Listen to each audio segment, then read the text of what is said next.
ఎన్నికల వేళ సందు దొరికితే ప్రత్యర్థిని దులిపేద్దామనే అంతా అనుకుంటారు. ఇప్పుడు ఆ సందు కచ్చతీవు ఐలాండ్ రూపంలో వచ్చింది. శ్రీలంకకు భారత్కు మధ్యనున్న ఈ దీవి లోక్సభ ఎన్నికల్లో వేడి పెంచింది.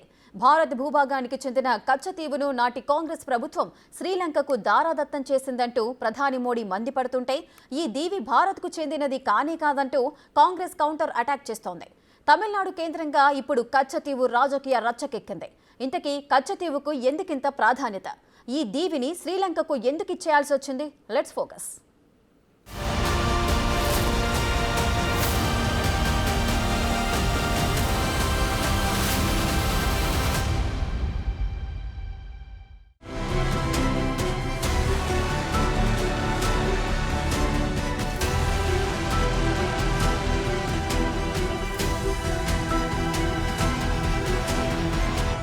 कांग्रेस के लोगों ने, इंडिया अलायंस के साथियों ने मां भारती का एक अंग काट दिया. Claims and counterclaims. India had its arguments. Sri Lanka had its arguments. I opposed giving him a Kachativu. This government should have done that with these 10 years. Why they did not do? Is my question. Let them answer.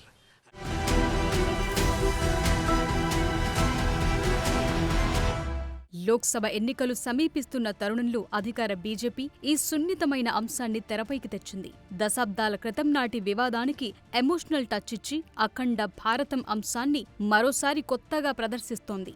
ప్రధాన ప్రతిపక్షం, ఎన్నికల్లో ప్రధాన ప్రత్యర్థిగా ఉన్న Congress party, దాని India కూటమి లక్ష్యంగా ప్రధాని మోదీ విమర్శలు గుప్పించారు. తమిళనాడు సమీపంలో ఉన్న కచ్చతీవు దీవిని నాటి భారత ప్రధాని ఇందిరాగాంధీ శ్రీలంకకు అప్పగించినట్లు సమాచార హక్కు చట్టం ద్వారా బహిర్గతమైంది. పాక్ జలసంధిలోని భూభాగాన్ని పొరుగు దేశానికి అప్పగించాలని 1974లో అప్పటి ఇందిరాగాంధీ ప్రభుత్వం తీసుకున్న నిర్ణయంపై తమిళనాడు బీజేపీ అధ్యక్షుడు అన్నామలైకి ఆర్టీఐ ద్వారా వచ్చిన సమాచారం ఆధారంగా రూపొందించిన నివేదికను ప్రధాని మోదీ ప్రస్తావించారు.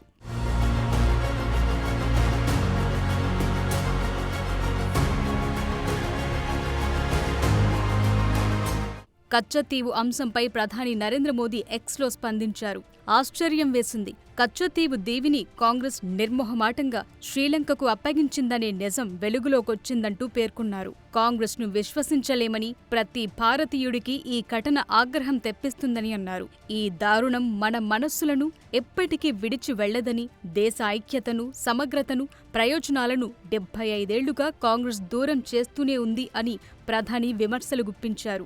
ఉత్తరప్రదేశ్లోని మీరట్లో జరిగిన ఎన్నికల ప్రచారంలో కూడా ప్రధాని ఈ విషయాన్ని ప్రస్తావించారు. तमिलनाडु में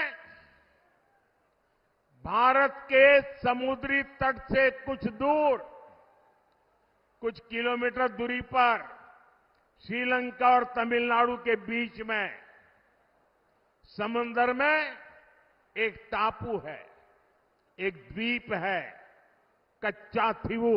आजाद हुआ तब हमारे पास था और ये हमारे भारत का अभिन्न अंग रहा है. लेकिन कांग्रेस ने 4-5 दशक पहले कह दिया कि ये द्वीप तो गैर जरूरी है, फालतू है, यहां तो कुछ होता ही नहीं है. और ये कहते हुए मां भारती का एक अंग आजाद भारत में ये कांग्रेस के लोगों ने, इंडिया अलायंस के साथियों ने मां भारती का एक अंग काट दिया. ప్రధాని మోదీ తమిళనాడు డీఎంకే ప్రభుత్వం పైన కూడా నిప్పులు చెరిగారు. కచ్చతీవు వ్యవహారంలో డీఎంకే ద్వంద్వ వైఖరిని పూర్తిగా బయటపెట్టాయని ప్రధాని మోదీ విమర్శించారు. ఈ వ్యూహాత్మక ద్వీపాన్ని 1970లలో శ్రీలంకకు అప్పగించాలని కాంగ్రెస్ నిర్ణయం తీసుకుందని చెప్పిన ఒకరోజు తరువాత మోదీ డీఎంకే లక్ష్యంగా ఘాటు వ్యాఖ్యలు చేశారు. ఎక్స్లో ఎంకేపై ఆరోపణలు చేశారు. తమిళనాడు ప్రయోజనాలను కాపాడటానికి డీఎంకే ఏమీ చేయలేదని అన్నారు. కచ్చతీవు గురించి బయటకొస్తున్న కొత్త వివరాలు డీఎంకే ద్వంద్వ ప్రమాణాలను పూర్తిగా బయటపెట్టాయని, కాంగ్రెస్, డీఎంకే కుటుంబ పార్టీలని, వాళ్ళిద్దరూ తమ సొంత కొడుకులు, కుమార్తెలు ఎదగాలని మాత్రమే చూసుకుంటారని విమర్శించారు. కచ్చతీవు అంశంలో వారి నిర్లక్ష్యం వల్ల మన దేశ పేద మత్స్యకారుల ప్రయోజనాలు దెబ్బతిన్నాయని అన్నారు మోదీ.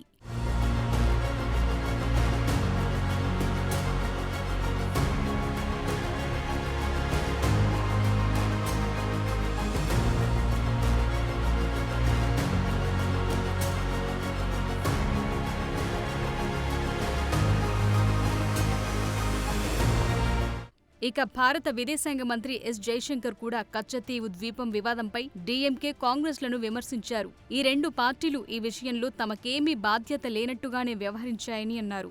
గత 20 ఏళ్లలో 6,184 మంది భారతీయ మత్స్యకారులను శ్రీలంక నిర్బంధించిందని, 1175 మంది భారతీయ మత్స్యకార ఓడలను సీజ్ చేశారని వెల్లడించారు. కచ్చతీవు అంశం అకస్మాత్తుగా తెరపైకి వచ్చిన వ్యవహారం కాదని, జవహర్లాల్ నెహ్రూ, ఇందిరాగాంధీ వంటి కాంగ్రెస్ ప్రధానులు సముద్ర సరిహద్దు ఒప్పందంలో భాగంగా 1974లో శ్రీలంకకు ఇచ్చిన కచ్చతీవును చిన్న ద్వీపమని పిలిచేవారని తెలిపారు. దీనికి ప్రాముఖ్యతే లేదని భావించి అప్పటి ప్రధానులు దీన్ని వదిలించుకోవాలనుకున్నారని అన్నారు. ఈ అంశం తరచుగా పార్లమెంటులో ప్రస్తావనకు వస్తుందని చెప్పిన జైశంకర్, ఈ అంశంపై కేంద్రానికి, తమిళనాడు ప్రభుత్వానికి మధ్య నిత్యం ఉత్తర ప్రత్యుత్తరాలు జరుగుతున్నాయని, కనీసం 21 సార్లు తమిళనాడు ముఖ్యమంత్రికి సమాధానమిచ్చానని జైశంకర్ వెల్లడించారు. 1958 and 1960. The main people actually saying, look, we have a case. It may not be 100% case. We don't know where this case may go, but at least we should insist minimum that we should get fishing rights. And as I told you at the beginning, the island was also given away in 1974 and the fishing rights were also given away in 76. And whether in 74 itself was there any sincere effort to press for fishing rights, I think I'll leave it to you to conclude because 1976 shows otherwise. అయితే ప్రధాని మోదీ చేసిన వ్యాఖ్యలకు Congress, DMK పార్టీల నుంచి counter అటాక్లొచ్చాయి. Congress chief Mallikarjun Kharge స్పందిస్తూ BJP ప్రతిపక్షాలపై నిందలు వేయటంలో బిజీగా ఉందని, గతంలో బీజేపీ ప్రభుత్వం బంగ్లాదేశ్ అంశంలో ఏం చేసిందో గుర్తులేదా అంటూ విమర్శించారు. 10 సంవత్సరాల మోదీ దుష్పరిపాలనలు, ప్రాదేశిక సమగ్రత, జాతీయ భద్రతా సమస్యలపై అకస్మాత్తుగా ఎన్నికల సమయంలో బీజేపీ కళ్లు తెరుచుకున్నాయా అని ఎద్దేవా చేశారు. భారత్, బంగ్లాదేశ్ మధ్య భూ సరిహద్దు ఒప్పందాన్ని ప్రస్తావిస్తూ అది భూమి పునర్నిర్మాణం గురించి కాకుండా స్నేహపూర్వకంగా ఎందుకు జరిగిందని ప్రశ్నించారు. బీజేపీ ప్రభుత్వం ఆధ్వర్యంలో స్నేహపూర్వక సంకేతంతో భారతదేశం నుండి 111 ఎన్క్లేవ్లు బంగ్లాదేశ్కు బదిలీ చేశారని, 55 ఎన్క్లేవ్లు భారతదేశానికొచ్చాయని ఖర్గే గుర్తు చేశారు. 1974లో కూడా కచ్చతీవ్ అంశంలో ఇలాంటి స్నేహపూర్వక ఒప్పందమే జరిగిందని వెల్లడించారు.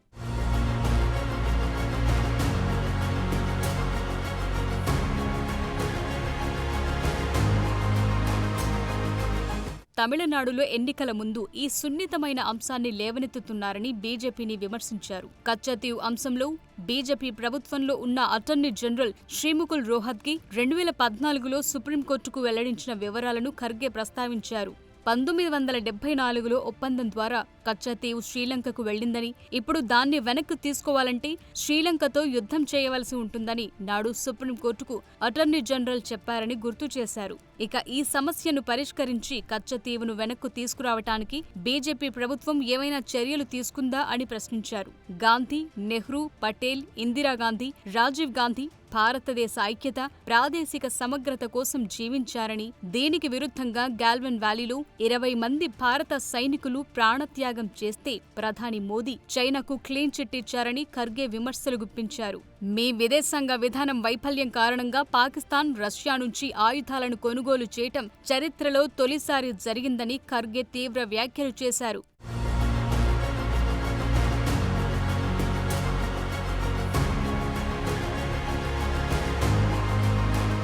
ఇక ఇదే అంశంపై డీఎంకే పార్టీ నుండి కూడా మోదీపై విమర్శలొచ్చాయి. డీఎంకే అధికార ప్రతినిధి టీకేఎస్ ఎలంగోవన్ మాట్లాడుతూ మోదీ చరిత్ర తెలియకుండా మాట్లాడుతున్నారని అన్నారు. డీఎంకే పార్టీ మొదటి నుండి కచ్చతీవును శ్రీలంకకు ఇవ్వటంపై వ్యతిరేకంగా ఉందని, పార్లమెంటులోనే కాక రాష్ట్ర అసెంబ్లీలోనూ ఈ అంశంపై ప్రతిపాదనలు చేశామని వెల్లడించారు. ఇవేమీ తెలియకుండా మోదీ ఎన్నికల్లో లబ్ధి పొందటానికి అబద్ధాలను ప్రచారం చేస్తున్నారని అన్నారు. Given away to Sri Lanka. In 1974, the agreement says that there was a change in the maritime borders between the two countries, and the agreement says that the land, the small islands and islets between the old maritime boundary and the new maritime boundary can be used by both the countries. That was the only change they had made. They had not given away Kachativu in 1974. If they want, they should go to the record. They are not bothered about all those things. They want to tell some lies. That is what they have been doing for the past 10 years. Every time during elections, they will tell a lie. Modi is known for his lies. He said to ఏది ఏమైనప్పటికీ ఎన్నికల వేళ కచ్చతీవు ద్వీపం మంటలు పుట్టిస్తోంది. తమిళనాడు మత్స్యకారులు పొట్టకూటి కోసం కచ్చతీవులో చేపలు పట్టుకోవటానికి వెళుతుంటే శ్రీలంక నేవీ వారిని అరెస్టులు చేస్తున్నారనే అంశం ఇప్పుడు హాట్ టాపిక్ అయ్యింది. అయితే ఎప్పుడూ లేని విధంగా కచ్చతీవు దేశ భద్రతకు సంబంధించిన కీలక ప్రదేశంగా మోదీ ప్రస్తావించడం కొత్త చర్చకు దారితీసింది. మొదటి నుండి మత్స్యకారుల విషయంలో పలు ఆందోళనలు ఉండగా ఇప్పుడు భద్రతా అంశాలు ఎలా వచ్చాయని ప్రతిపక్షాలు మోదీని విమర్శిస్తున్నారు. ఈ నేపథ్యంలో ఇంతకీ కచ్చతీవు వివాదం ఏంటనే అంశంలో పలు సందేహాలు వ్యక్తమవుతున్నాయి.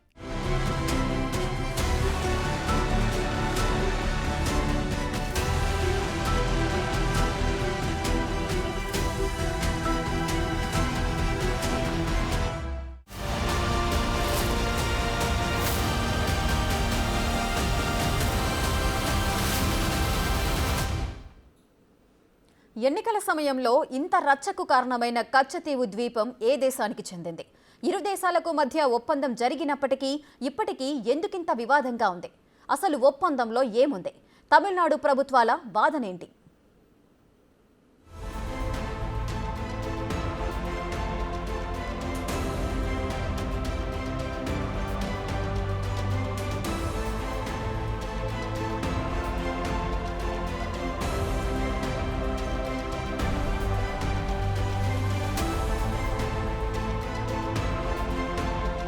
భారత్ శ్రీలంకలను వేరు చేసే పాక్ జలసంధిలో రామేశ్వరం దీవికి సమీపంలో కచ్చదీవు ఉంది.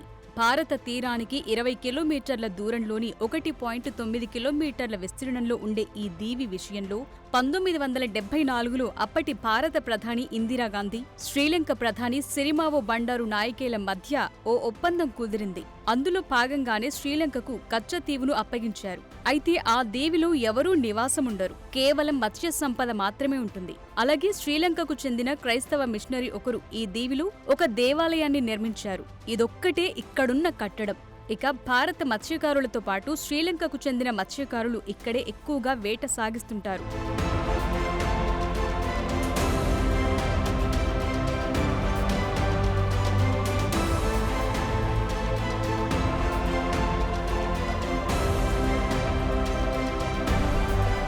కచ్చతీవు 1921 నుండి బ్రిటిష్ పాలిత సీలోన్ అంటే ఇప్పటి శ్రీలంక నియంత్రణలోనే ఉంది.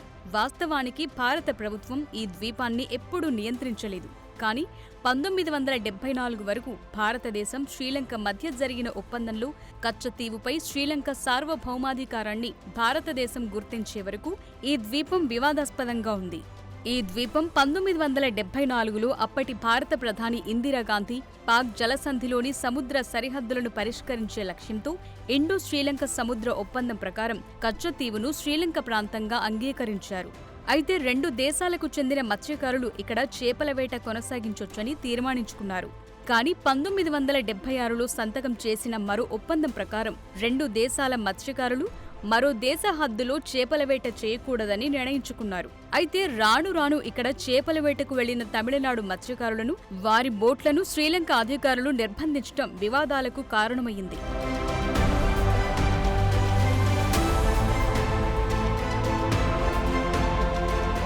ఇక స్వాతంత్ర్యానికి పూర్వం ఈ ద్వీపం రామనాథపురం, రామేశ్వరం, రామనాడ్ రాజ్యానికి చెందినది. ఇది భారత ఉపఖండంలోని బ్రిటిష్ పాలనలో మద్రాసు ప్రెసిడెన్సీ కిందకొచ్చింది. 1920 నాటికి శ్రీలంక కచ్చతీవుపై తన వాదనలను పునరుద్ధరించింది.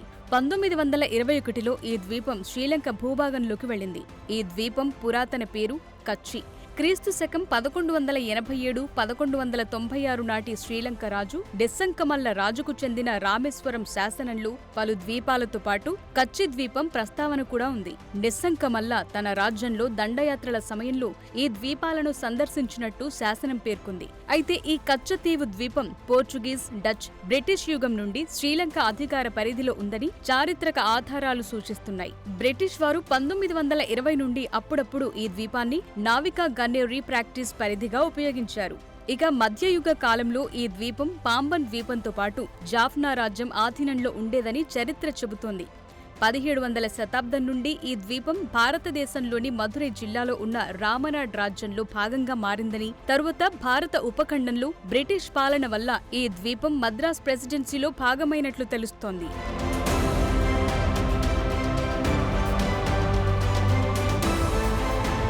ఇక శ్రీలంక, భారత వలస ప్రభుత్వాల మధ్య ఈ ద్వీపంపై వివాదం 1920లో తలెత్తింది. ఈ ద్వీపం రామ్నాడ్ రాజా భూస్వామికి చెందినది కాబట్టి ఈ ద్వీపం భారతదేశంలో భాగమని భారత్ భావిస్తున్న సమయంలో బి. హార్స్బర్గ్ సాక్ష్యాలను చూపిస్తూ ఈ అభిప్రాయాన్ని వ్యతిరేకించారు. ద్వీపంలో ఉన్న ఏకైక నిర్మాణం శ్రీలంకకు చెందిన వ్యక్తి నిర్మించిన సెయింట్ ఆంథోనీ చర్చితో పాటు కచ్చతీవు ద్వీపం జాఫ్నా డియోసెస్కు చెందినదని నిర్ధారించారు. 1921 నాటికి ఇరుపక్షాలు ఆ ద్వీపాన్ని శ్రీలంక భూభాగంలో ఉన్న సరిహద్దుగానే అంగీకరించాయి. 1974లో భారత పార్లమెంట్ ఈ ద్వీపాన్ని శ్రీలంకకు చెందినదిగా ఆమోదించగా ఈ నిర్ణయంపై చట్టబద్ధత భారత సుప్రీంకోర్టులో సవాల్ను ఎదుర్కొంది. ఈ ద్వీపం భారత సార్వభౌమాధికారం అని చెప్పాలని తమిళనాడు రాజకీయ నాయకులు ఆందోళన చేపట్టారు. అయితే భారత్ శ్రీలంక చేరుకున్న ఒప్పందం ప్రకారం భారతీయ మత్స్యకారులు కచ్చతీవు చుట్టూ చేపలు పట్టడానికి, ద్వీపంలో వారి వలలను ఆరిపెట్టడానికి అనుమతిస్తుంది. అయితే శ్రీలంక అంతర్యుద్ధంలో భాగంగా ఈ పరిస్థితి అనేక ఇబ్బందులకు దారితీసింది. తిరుగుబాటు బృందం ఎల్టీటీఈ ఆయుధాల అక్రమ రవాణాను నిరోధించడానికి శ్రీలంక ప్రభుత్వం ద్వీపాన్ని పూర్తిగా తన ఆధీనంలోకి తీసుకుని భారతీయ మత్స్యకారుల్ని కూడా నిర్బంధిస్తూ వచ్చింది. అయితే ద్వీపంలో ఉన్న క్యాథలిక్ మందిరంలో ప్రతి ఏడాది జరిగే ఉత్సవాలకు మాత్రం 2 దేశాల నుండి భారీగా భక్తులు వస్తుంటారు. అయితే అక్రమ వేట కోసం ఎక్కువ మంది మత్స్యకారులు శ్రీలంక సముద్ర ప్రాంతంలోకి వెళ్లడంతో ఇక్కడ సమస్య పెరుగుతూనే ఉంది. ఈ నేపథ్యంలో 2010లో శ్రీలంక ప్రభుత్వం తమిళనాడు ప్రభుత్వానికి నోటీస్ జారీ చేసింది. 1974 ఒప్పందాన్ని భారత కోర్టు రద్దు చేయలేదని వెల్లడించింది.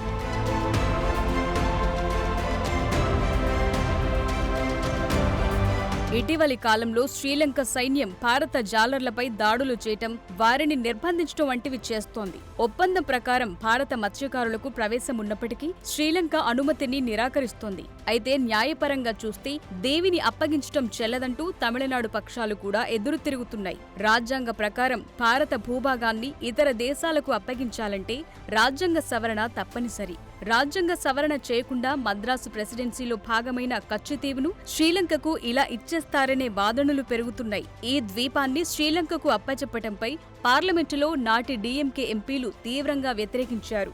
లోక్సభ నుంచి వాకౌట్ చేసిన సందర్భాలు ఉన్నాయి. ఎలాంటి నిబంధనలు లేకుండా భారత భూభాగాన్ని పూర్తిగా అప్పగించటం దేశ ప్రయోజనాలకు విరుద్ధమని పలుమార్లు తమిళనాడు ప్రభుత్వాలు విజ్ఞప్తి చేశాయి.